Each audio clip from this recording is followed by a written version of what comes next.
I'm Danielle with Put a Finish on It.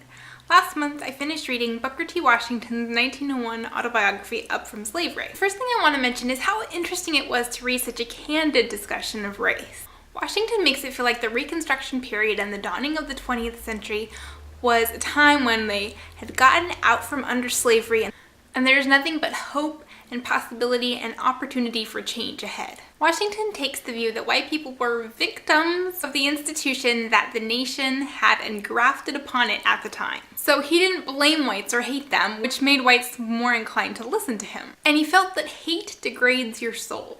He promotes common sense, self-help, and self-reliance, and recognizes that the black youth has the presumption against him, that they are presumed to fail. But he says, I have begun everything with the idea that I could succeed. And I have never had much patience with the multitudes of people who are always ready to explain why one cannot succeed. And he doesn't pretend success is easy just because you believe you can. He worked and worked and worked for it. You've got to admire that kind of dedication.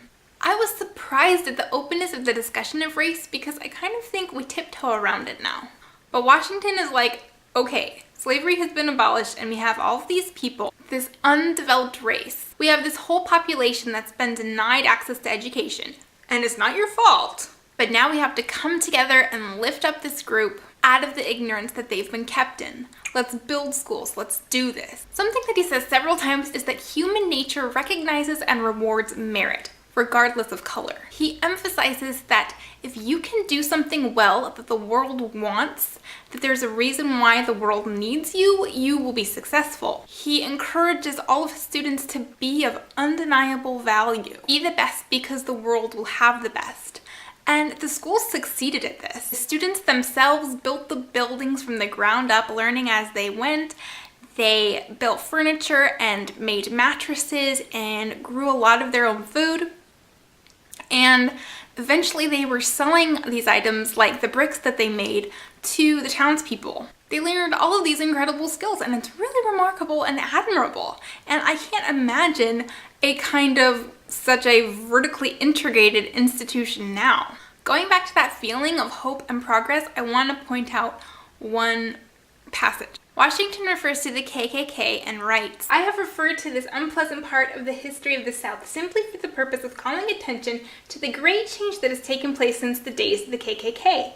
Today, there are no such organizations in the South, and the fact that such ever existed is almost forgotten by both races. Now, I think that Washington purposely painted a bit of a rosier picture than he knew to be the truth, but still, it's just so sad and frustrating that there has been so many changes made, but that progress doesn't follow a linear track. The South, the losing side in this incredible battle, wasn't just going to meekly allow the government to impose laws upon them. Just because they lost doesn't mean they were going to magically see that the North had been right all along. Hundreds of years of systematic prejudice wasn't going to just disappear by 1900.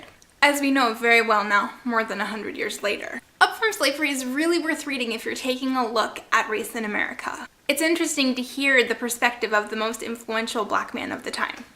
Thanks for watching.